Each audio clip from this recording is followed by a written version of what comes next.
Hello dear cadets. आज हम disaster management का जो सेकंड लेसन है उसको डिस्कस करेंगे, जो मुख्य रूप से टाइप्स ऑफ नेचुरल डिज़ास्टर पर बेस्ड है। लास्ट लेक्चर में हमने स्टडी किया कि डिज़ास्टर क्या होते हैं और उनका मैनेजमेंट क्यों ज़रूरी है और कैसे किया जाता है, तथा उसमें एनसीसी कैडेट्स का भी अहम रोल होता है। डिज़ास्टर का क्लासिफिकेशन, डिज़ास्टर को हम मुख्य रूप से दो कैटेगरी में रख सकते हैं, नेचुरल डिज़ास्टर और man made disaster. Natural disaster में नेचर के द्वारा डेवलप होने वाले, उनके द्वारा प्रोड्यूस होने वाले डिज़ास्टर हैं।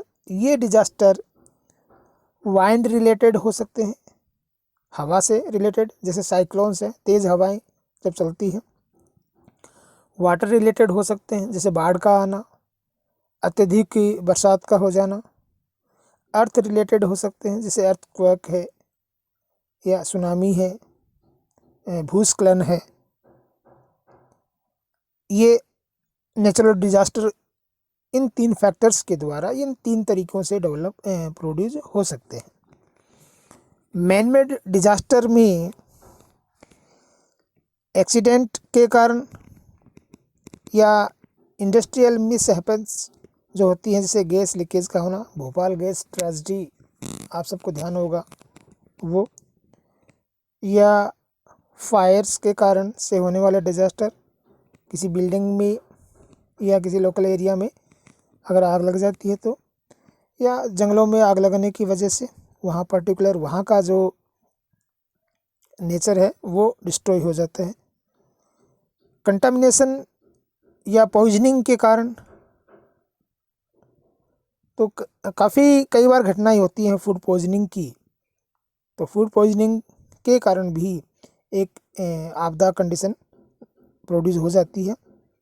इसके अलावा टेररिस्ट एक्टिविटीज़, जैसे सीरियल बम ब्लास्ट वगैरह की जो एक्टिविटीज़ होती हैं, या इकोलॉजिकल कंडीशंस के डिज़ास्टर, जिसमें मुख्य रूप से air, water, noise, soil pollutions हैं,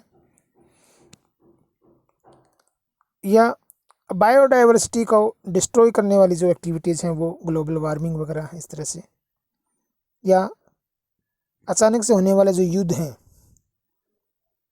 वो चाहे कन्वेंशनल हो या केमिकल हो या बायोलॉजिकल या न्यूक्लियर वार हो, उन सबसे डिजास्टरिक कंडीशंस डेवलप हो जाती है। नेचुरल डिजास्टर कई प्रकार के होते हैं।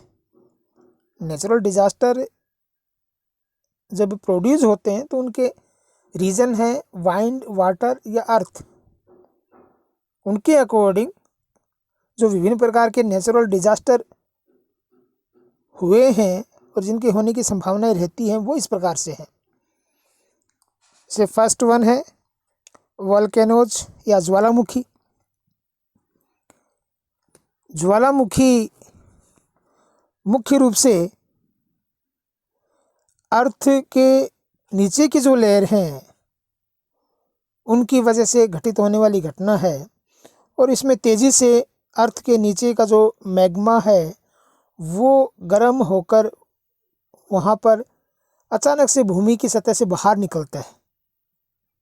और जब भूमि की सतह से वो मैग्मा बाहर निकलता है तो उसके साथ जो नीचे की सतह की चट्टान हैं या आशेस हैं, गैसेज हैं, वो बाहर निकलती है। और इस तरह से उस कंडीशन में वहाँ पर बहुत ज़्यादा टेम्परेचर हाई हो जाता है, वहाँ के आसपास के जो क्लाइमेट है, वहाँ का जो कल्चर है वो डिस्ट्रॉय हो जाता है। और ये मैग्मा जब बाहर निकलता है तो ये काफ़ी दूरी तक फैल जाता है और उस सतह के ऊपर एक हार्ड जोन बना देता है।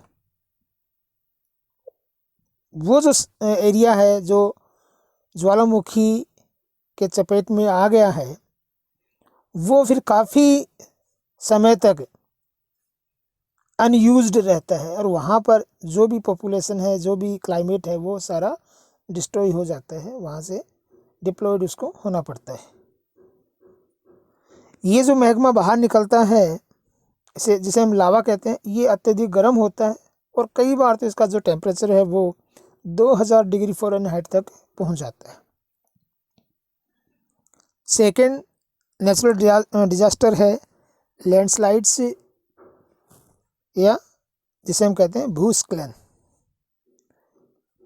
भूस्खलन मुख्य रूप से भूमि पर जो मूवमेंट होते हैं,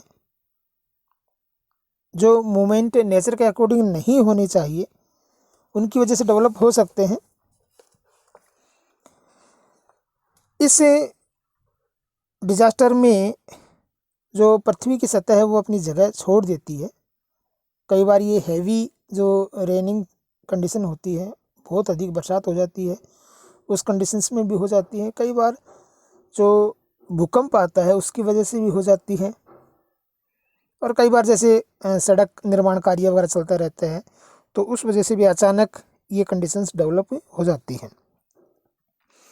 ये मुख्य रूप से जो पृथ्वी की सतह के नीचे की जो लेयर्स हैं, उन लेयर्स में अगर कुछ विरूपता आ जाती है तो उस वजह से डेवलप हो सकती है। नेक्स्ट नेचुरल डिजास्टर है अर्थक्वेक्स, भूकंप। तो भूकंप की प्रक्रिया हम सभी ने कम या अधिक मात्रा में अनुभव की है। ये भूकंप अचानक से पृथ्वी की जो एनर्जी है, अंदर की जो इंटरनल जो लेयर है उनकी जो एनर्जी है, वो एनर्जी अचानक से जब मूवमेंट करती है, रिलीज होती है, तो उस एनर्जी के रिलीज होने की वजह से जो पृथ्वी के नीचे की जो लेयर्स हैं वो अपना पोजीशन चेंज करती हैं, या हम कहते हैं जो प्लेट्स होती हैं जिन्हें हम टेक्टोनिक प्लेट कहते हैं, वो आपस में टकराती है। और जब वो टकराती हैं तो उनका जो कंपन है वो कंपन हमें पृथ्वी की सतह तक और काफ़ी अधिक दूरी तक महसूस होता है। ये कंपन कितना अधिक होगा वो डिपेंड करता है कि वहाँ पर वो जो टेक्टोनिक प्लेट्स में कोलाइड हो रहा है, उनमें आपस में टकराव जो हो रहा है वो कितना अधिक है, वो कितना अधिक इफ़ेक्टिव है। और ये जो इफ़ेक्टिवनेस है वो हम मेज़र करते हैं रिएक्टर स्केल पर। ये Richter scale Charles F reactor के द्वारा 1935 में इन्वेंट किया गया था। इसके अलावा नेक्स्ट नेचुरल डिजास्टर है सुनामी। तो सुनामी की घटनाएं मुख्य रूप से जो कोस्टल एरिया है वहाँ पर देखने को मिलती है, और हमने इसे काफ़ी सुना है, न्यूज़ वगैरह में भी आप लोगों ने देखा है कि जब सुनामी आती है तो उसके आसपास का जो एरिया है वो बुरी तरह से डिस्ट्रॉय हो जाता है। तो ये मुख्य रूप से समुद्र किनारे या जो बड़ी झील वगैरह हैं उनके जो कोस्टल एरियाज़ हैं वहाँ पर ज़्यादा होती है। और ये सुनामी जो समुद्री क्षेत्र है उसके नीचे की जो भूमि है, पृथ्वी है, उसमें जब अर्थक्वेक वाली कंडीशन आती है, वोल्केनो आते हैं, या वहाँ पर लैंडस्लाइड्स वाली जो कंडीशंस होती हैं, या कुछ और जो चेंजेस होते हैं, उन चेंजेस की वजह से इस तरह की कंडीशंस डेवलप होने के चांसेस होते हैं।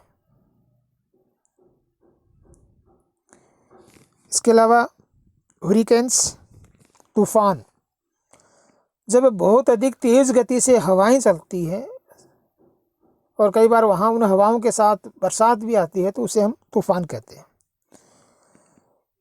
जब ये तूफान आता है तो वहाँ पर जिस एरिया को ये कवर करता है वहाँ से पेड़ों को उखाड़ देता है, फसल को नष्ट कर देता है, जो बिल्डिंग्स बनी हुई है उनको भी गिरा देता है, जिससे बहुत ज़्यादा नुकसान होता है।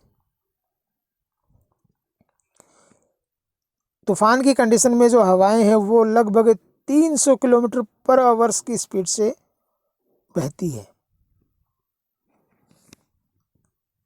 इसके अलावा फ्लूड, बाढ़, तो बाढ़ के कारण भी अनयूजुअल कंडीशंस डेवलप होती हैं, जिससे जो प्रोग्रेस कंडीशंस हैं वो डिस्ट्रॉय हो जाती है। और ये बाढ़ कई प्रकार से हो सकती है, जैसे अगर कहीं बहुत अधिक मात्रा में बरसात हो गई है तो बाढ़ आ सकती है, या कहीं पर बांध बने हुए हैं वो बांध फेल हो जाते हैं, टूट जाते हैं, तो उस वजह से बाढ़ आ जाती है।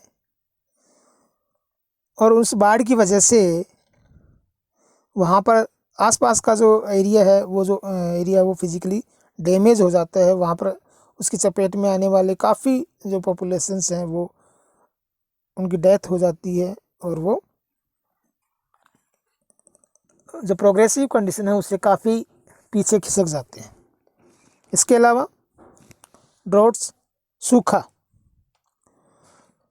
सूखे की घटनाएं जो रेगिस्तानी क्षेत्र हैं वहाँ पर मुख्य रूप से होती है, और इस सूखे की वजह से वहाँ का जो क्लाइमेट है उस क्लाइमेट में रहने वाली कंडीशंस है वो नहीं रहती है। जीव जंतु और मनुष्य सभी इससे प्रभावित होते हैं, और वो मजबूरन वहाँ से उन लोगों को निष्कासित होना पड़ता है। अगर वो वहाँ से नहीं हटते हैं तो वहाँ पर काफ़ी अधिक मात्रा में डेथ कंडीशंस भी हो जाती है। तो ये नेचुरल डिजास्टर के विभिन्न प्रकार कि किन किन प्रकार से नेचुरल डिजास्टर हो सकते हैं। कंक्लूजन या सारांश ये है कि नेचुरल डिजास्टर वर्ल्ड वाइड एक सीरियस कंडीशन है जो कि डेवलपमेंट को रोकती है या किसी भी राष्ट्र के विकास में बाधा उत्पन्न कर देती है। नेचुरल डिजास्टर की वजह से इकोनॉमिकल, सोशल, एनवायरमेंटल हर तरह के जो विकास है उनमें बाधा उत्पन्न की जाती है, और काफ़ी लोग इसमें अपनी जान से हाथ गंवा बैठते हैं। तो ये जो डिजास्टर हैं उनको हम कुछ हमारी एक्टिविटीज़ के द्वारा कंट्रोल कर सकते हैं। नेचुरल डिजास्टर को हम ये नहीं कह सकते कि उनको ख़त्म किया जा सकता, लेकिन अगर हम उनको समझें, उनके रीजंस को देखें, तो काफ़ी अधिक मात्रा में हम उनसे होने वाले जो नुकसान हैं उनसे बच सकते हैं। और एनसीसी कैडेट्स नेचुरल या मैनमेड डिजास्टर के दौरान अहम भूमिका में रहते हैं। तो हर एनसीसी कैडेट को नेचुरल डिजास्टर या मैनमेड डिजास्टर के दौरान एक आर्मी की तरह काम करने के लिए तैयार होना चाहिए, उसे ट्रेंड होना चाहिए, ताकि इस तरह की कंडीशन अगर आपके आसपास के क्षेत्र में डेवलप होती है तो आप वहाँ पर अपना योगदान दे सकें और लोगों या देश को होने वाले नुकसान को कम कर सकें। ओके।